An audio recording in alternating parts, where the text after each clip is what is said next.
We share.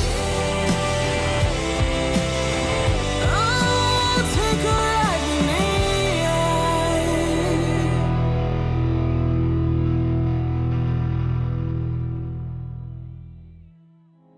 I have a very unique story that has caused a lot of inspiration in my life and even to those who have heard me.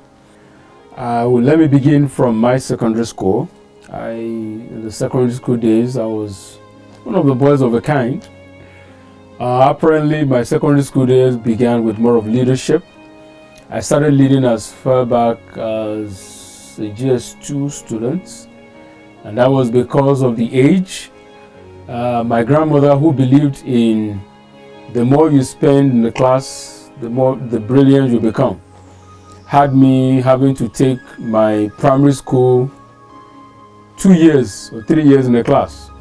So by the time I got to the secondary school, I was way older than my age, my class. So I ended up becoming a leader at a very early stage of the secondary school with food prefect, and I had a unique story to that effect because I couldn't withstand the older folks, that's the senior student taking advantage of the junior. So I ended up becoming a leader who had to serve the food in the dormitory. I transferred into that to becoming labor prefect, what you call labor prefect. And by the time I got to my SS2, with leadership role, I ended up becoming the head boy. So with that, I also graduated out of secondary school as a head boy, later becoming the president of what you call the president of graduating class president for my set. And I transferred into university. So by the time I got into university, I was still way older than those in my program age. I came into the university initially to do music, because that was the flair that I had. But I, by background, went into theology, did 2 years in the theology, but I wasn't really in the game of being a theologian, even though I'd dreamed to become a pastor. But getting into it, I observed that I had more to offer the world than just being a pastor. That is not to say that pastor didn't have peculiar identity, but I felt there were more to just being a pastor that I carried. And so when I did 2 years, I moved out of being a theologian. I went into the communication.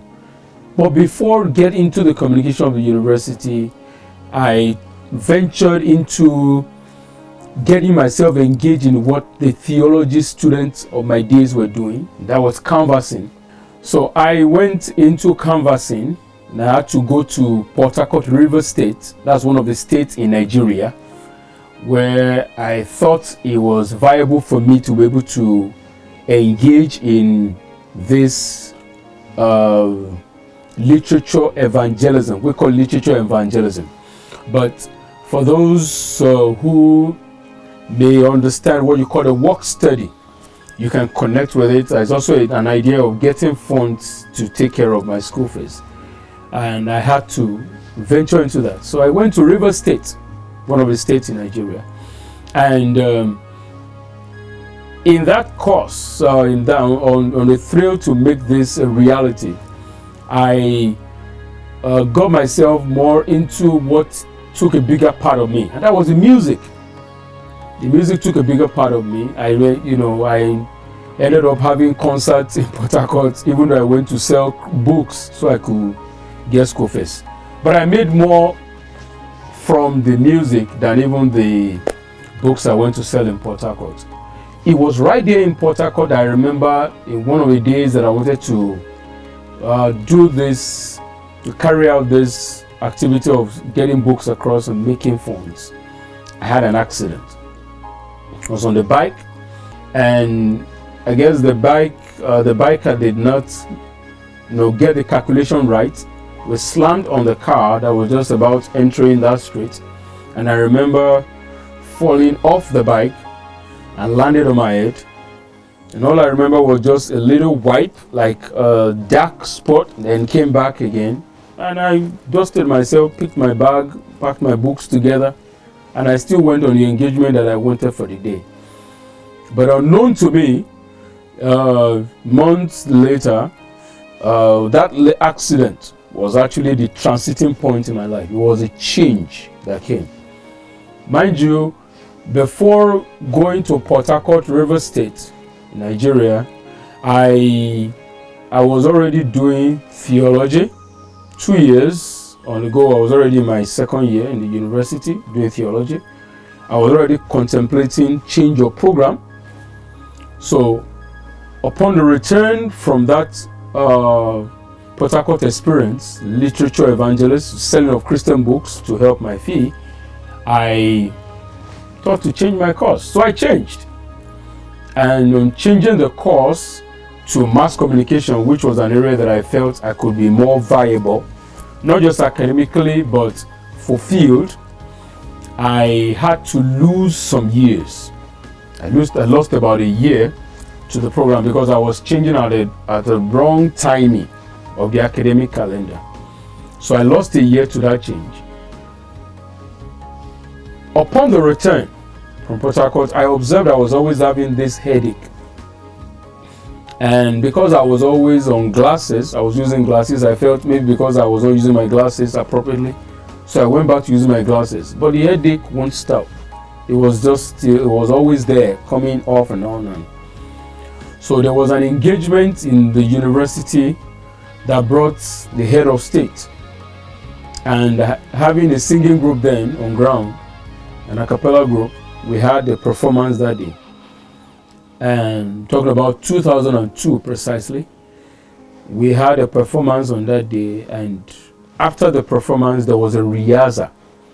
It was at a rehearsal that I slumped. In fact, the idea was to get up to get water to drink. Upon my standing, I slumped. And the next time I woke up, it was about 48 hours after. And I was told I'd been on drip. I passed out. Wow. This was on Saturday. By Sunday evening, I was told that I was being on drip. I was like, oh, what happened? I was trying to narrate and all that. The next time I opened my eyes again, it was another hospital entirely. It was another hospital outside of the environment where I was. And I was told that I was actually moved from that hospital where I was before, the health center, to another hospital on oxygen. So wow, and this was another almost about 2-3 days after. So the whole incident, the whole situation went from from one level to another. But in all this, I could see the hand of God. Looking back now and looking at the story, I could see the hand of God. Now, it happened that what I had was termed cerebral malaria. By cerebral malaria, it affected the neural or cerebral part of me. So apparently, it was discovered that there was the accident that I had in River State, that's Port Harcourt, River State, came back. It wasn't well taken care of. It wasn't well sorted out as at the time, because I remember I didn't report the incident. But in a nutshell, the incident went from one case to another. At the time, at this hospital where I was always in and out of the ICU and the ward or the room where I was. There was always a case of moving up and down. Even though there were several tests were being done, CT scans done, several scans were being conducted, and there was no clear evidence as to what was causing the problem. It was just a case of, seizure, then passing out. At the time, on the bed, I'll be hearing conversations, but I can't see. If at all I'm able to see, I'll just see clouds of people moving. I may not be able to hear them. So it was just a case of, numbness, come to life and all that. So for me, it was more like I was sleeping. But at another time, I'll see myself on the bed crying, but In other words, I knew what was wrong with me, but I could not communicate with the people that were there. I couldn't communicate what was wrong. So the whole incident disintegrated to a point where there was a day when I was being moved out of the ward or the room where I was, and to my family member who were with me, I was being moved to the ICU. Unknown to them, I was on my way to the mortuary. But it was never communicated to them because they didn't know. They were females, so they felt they couldn't communicate that to them. They might not be able to take that shock. So I was moved, and there was a need for a movement that would take me from the lift to the mortuary. It was inside the lift. I think there was a rocking. Somehow I fell off the trolley that was taking me to the mortuary, and I was now trying to get up. So immediately I was rushed back into the room.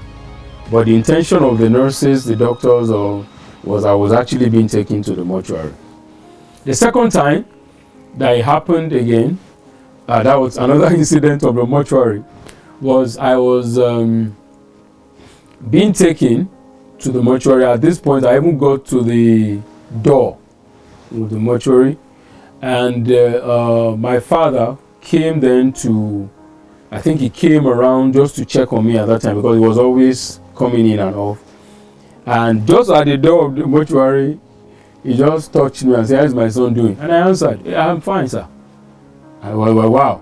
So the nurses couldn't, they just returned, they just moved me back to the room again, you know. The nurses had contacted a neurosurgeon to come and do a check, because that was naturally the final stage.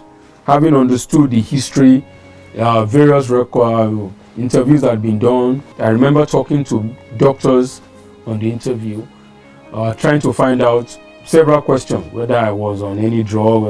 I wasn't on any drug. I wasn't into all that. So a neurosurgeon was contacted to come and do a double check on me, so that we were able to actually ascertain what was going on. And I was made to understand this story I'm actually narrating were reports that were told to me after I started asking questions on certain things. I just found out I couldn't do certain things. So the doctor came and sat down with me and explained all these things to me. There was a neurosurgeon who was called to come in and actually read my case or find out, understand my case and be able to ascertain what needed to be done. So the doctor came in. I was told at about 10, and he came into the hospital. I guess he was studying, I want to believe he was studying my case file, maybe in his office. And then at about 10 or thereabout, maybe to 12, he came to the ward to check. And I guess as at that time, they told him that I had passed out. So he couldn't even achieve what he wanted to achieve. When he first came in, I guess they told him I was still very much stabilized, and then he wanted to understand. So plus or minus, I probably would have been taken from my room to the mortuary at about 12 midnight or 1 a.m. thereabout. And I was inside that mortuary till around 8 a.m. in the morning. So I guess he was one of the mortuary attendants who had his job for that day, who was vigilant enough to double check what was going on. In my mind, I was moving my leg very fast, trying to get that, because I was extremely cold. To me, I felt I was in the ICU. Unknown to me, I was in the mortuary. I was trying to move my leg very fast. So the attendant took his time to check. He now observed that my leg was moving very slowly. So I got his attention, and immediately I was taken out of the mortuary and then taken straight to the ICU, and an attention was given to me. So that was the peak of it all. It was then They now started administering. They were able to get and understand what went wrong. They now started questioning me based on what had happened when I landed on my head. Now, I got myself back after the whole incident in that particular hospital, and I recuperated, responded to treatment, because now they were able to get certain things. They were doing CT scan, they got some things, and they were able to clarify. But after then, I was discharged from the hospital. In fact, I came back to school trying to get myself back, where I observed the strength, the vigor at which I was up, because I was this hyperactive person. I realized I couldn't climb the staircase the way I used to climb it. The energy was not there to run the way I used to run. And I observed I've also lost some weight. So I started asking questions. It was at that time a doctor now came and intimated me with a whole lot of information that I have now about the whole situation. He sat down and explained what happened, the 3 incidents of the mortuary, what he discovered, and how I need to now take my medication. I was placed on the medication so that the healing could be fast-tracked. But then I came back to school. I was taking my medication, probably so that the healing process can be fast-tracked. But I now discovered there was I was not having Bell's palsy. My left side of was having my eyes moving, having a distortion. I realized I couldn't pronounce P and B properly. So something was not right with the mouth, with the face. And so I was now referred to another hospital where I was given a physiotherapeutic attention so that I could get my facial and all that back. So I was placed on some diets to help with that. It was after then I now came back to school fully recovered, and I was able to continue my academics. The whole experience, or the ordeal that I've had to go through, or that the Lord God Almighty has taken me through, has shaped my thinking. It has shaped my ideology. It has made me to appreciate life. And the reality is this: from all that ordeal, I have learned that our life is governed and shaped by 2 major elements: life or death. And that every day you actually walk with death is as close to you as your shadow. Or better still, put it this way, lessons I've also, when I share the experience with people, that every day you walk, you take steps of life or death. Now, the day your step meets that of death determines the termination of that life. So every day you're walking, you're stepping on either life. The day you step or your footsteps meet that of death, that's when it actually comes to an end. That's the way I see it. Because the line between life and death is just as thin as a thread. It's as thin as a thread. So shifting to any area of the divide is dependent on when the one who creates you, or the one who made you in his image, decides to say it is over. And then you shift to whichever divide.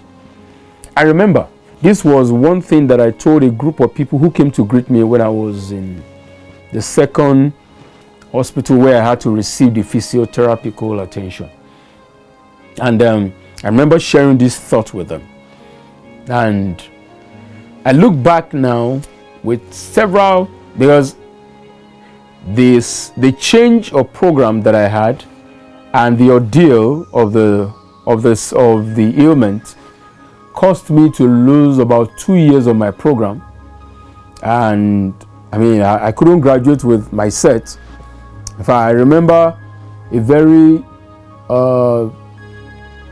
very tough situation that I had myself doing my IT as a mass communication student, and I had camera on me, and I had to interview my colleagues who I was supposed to graduate with. And I remember I will interview them on the camera, and I will go back, put up the camera, go behind the scene, and shed some tears. because I was supposed to graduate with that. But here I am now just doing my IT. I was just now in that year 2 because I had to go back to go and do some courses that were not relevant to the theological program courses that I was doing then. So I had to take some course in mass communication. So I lost those years. I lost about 2 years to my program. Now, but I look back now and I can see the hand of God in ordering your life. And I always challenge people that if for any reason you want to give up on your life and you see me, you have a privilege of seeing me walking around you. Maybe I just passed and somehow you have heard my story or you have come across my story. Then believe me, your life is still worth living. Because if God can take me out of that place, then He has a purpose for you. And I believe me, guys, I know where you're listening from, but the Lord has purpose for everybody. And if you will walk in line with His purpose, He will order your steps, take you from where you think you are not relevant, and put you on the platform of relevance. Years down the line, now I can only thank God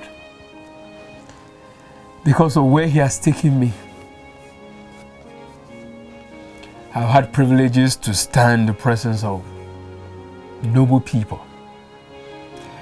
I've had privilege of sitting on the table and share ideas with people of impact and value.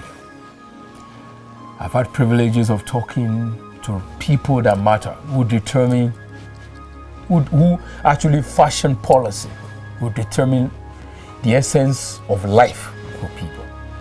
So if God can take me from the mortuary and put me in the paradigm shift of impact and grace, then He can take you from where you are right now and put you where you desire. But there must be a desire. What do you want to be? What is the purpose that the Lord God Almighty has made for you? If you can identify it, He can walk with you all the way to take you there. That is my story.